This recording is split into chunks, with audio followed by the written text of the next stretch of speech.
নমস্কাৰ বন্ধু বান্ধৱীসকল, কি খবৰ? ভালনে আপোনালোকৰ? মোৰ চেনেলৰ অন্য এটি ভিডিঅ'লৈ আপোনালোকক সকলোকে স্বাগতম জনাইছোঁ। এয়া চাওক, আজি মই আকৌ এটা ৰেচিপি লৈ আহিছোঁ, মাছ আৰু স্কচ। আপোনালোকে হয়তো ভাবিছে স্কচৰ লগত মাছ খায় নেকি বুলি। নিশ্চয় খায়। স্কচৰ লগত মাছ খাই বহুত ভাল লাগে। আপোনালোকে যদি নাই খোৱা এবাৰ খাই চাবচোন, বনাই বহুত ভাল লাগে। এয়া মাছ আনিছোঁ, চব মাছ দিম আৰু স্কচ। এয়া মই আলু দুটা লৈছোঁ, নহৰু আৰু ইয়া পিঁয়াজ আৰু এখন আদা। বুজিছেনে? মই ইয়াত মছলা ব্যৱহাৰ নকৰোঁ, যিহেতু আমাৰ এখেতৰ অপাৰেশ্যন কৰা গ'ল ব্লাডাৰ অপাৰেশ্যন কৰা বেছিদিন হোৱাই নাই। আপোনালোকে ইচ্ছা কৰিলে ইয়াত জিৰা মছলা দিব পাৰিব। মই কিন্তু মছলা ব্যৱহাৰ নকৰোঁ। তেতিয়াহ'লে ভিডিঅ'টো চাই থাকক। আপোনালোকে বিলাহী দিব দেই, বিলাহী দিলে খুব ভাল লাগে, কিন্তু আমাৰ এখেতে বিলাহী নাখায়, ইউৰিক এচিডৰ প্ৰব্লেম আছে এখেতৰ, সেইকাৰণে মই বিলাহী নিদিওঁ। বিলাহী যদি দিয়ে বেছি ভাল লাগে খাই। ঠিক আছে, এতিয়া ভিডিঅ'টো চাই থাকক। মই এইখিনি যোগাৰখিনি কৰি লওঁ। প্ৰথমতে মাছ কেইপিচ ফ্ৰাই কৰি লওঁ। তেল গৰম হৈ গৈছে, মাছ কেইপিচ দিছোঁ।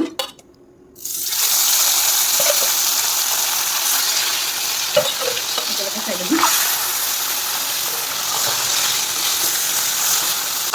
আপোনালোকে ভাবে চাগে এদিন বেলেগত মই ৰান্ধো বুলি।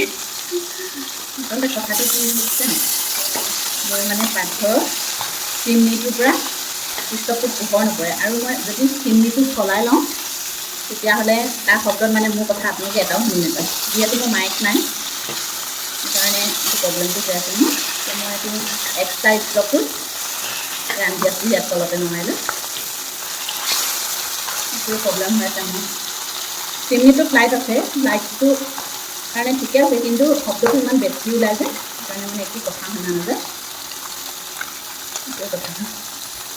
থাককচোন ভিডিঅ'টো। মাছ কেইপিচ হৈ গৈছে মোৰ। বেছি ফ্ৰাই কৰিলে জোলটো খাই ভাল নালাগে, কিন্তু একেবাৰে ফ্ৰাই নকৰিলেও ভাঙি যাব মাছটো।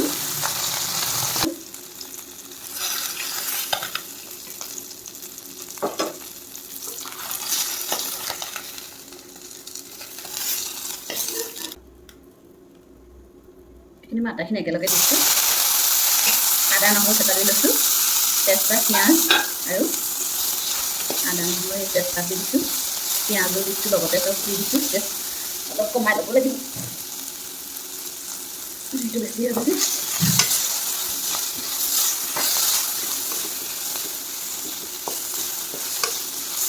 তেলটো আচলতে এখেতৰ পৰা কম খাবলগীয়া আছে।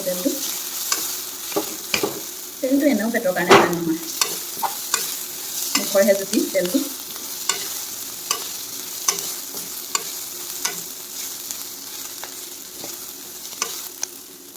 অকণমান পানী ছিটিয়াই দিওঁ, নহ'লে মছলাটো জ্বলি যাব। তেল গৰম কৰি দিওঁ।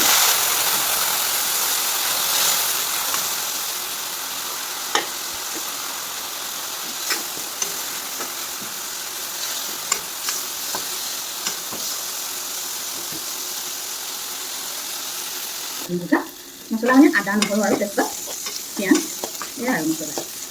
এতিয়া সহজকৈ বনাব পাৰি এইখিনি, এতিয়া অসুখীয়া মানুহলৈ বনোৱা নহয়। তেলটো কম খোৱাই স্বাস্থ্যৰ কাৰণে ভাল, পাৰিলে বইলে খাব লাগে। এতিয়া মই কাটি লোৱা স্কচ আৰু আলু দি দিছোঁ।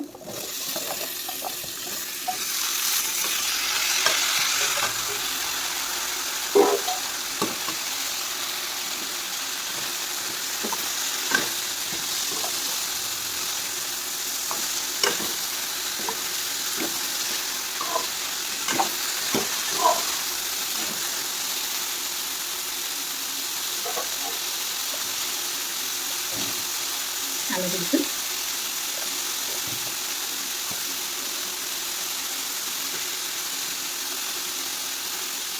নিমখ এখন আন্দাজ মতে নিমখ দিব আপোনালোকে, অকণমান কমি যাব চব্জিটো।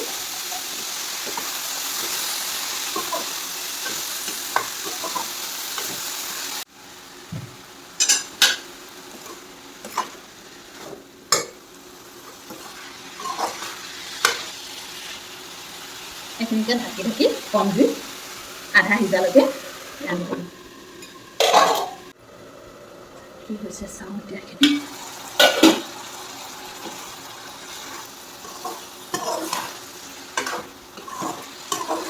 স্কচৰ পৰা পানী ওলাইছে যে ধুনীয়াকৈ সিজিব।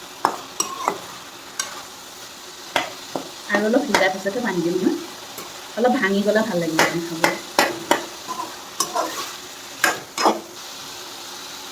যদিহে দিয়ে বোলে আঞ্জাত জ্বলা তেহে খাই লাগে মজা বোলে কিন্তু আমাৰ এতিয়া অসুখীয়া মানুহ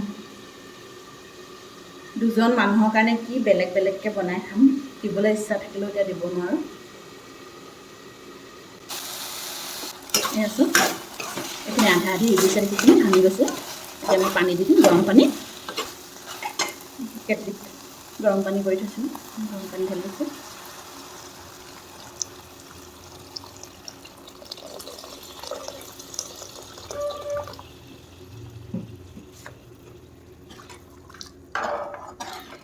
অলপ উতলাৰ পিছত মাছ কেইপিচ দি দিম হৈ যাব আৰু তৰকাৰী চব পানী উতলি আছে এতিয়া মই ভাজি থোৱা মাছ কেইপিচ দি দিম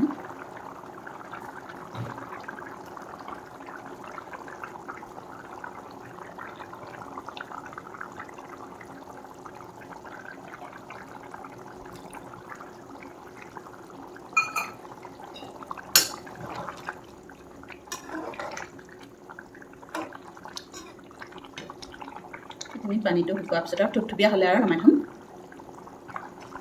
আপোনালোকেও বনাই খাব দেই মাছ এনেকৈ মাছৰ লগত খাই চাবচোন কেনেকুৱা লাগে যদিহে খোৱা নাই আজিলৈকে ভিডিঅ'টো শেষলৈকে চোৱাৰ বাবে আপোনালোকক সকলোকে বহুত বহুত ধন্যবাদ থাকিল আৰু ধুনীয়া ধুনীয়া কমেণ্ট কৰিব লাইক কৰিব তেতিয়াহে ভিডিঅ'বোৰ বনাবলৈ ভাল লাগে আমাৰো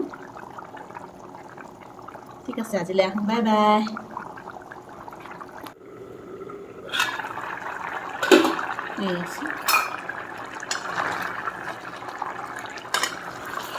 ধুনীয়া হৈছে দেখিছে হৈ গ'ল গেছত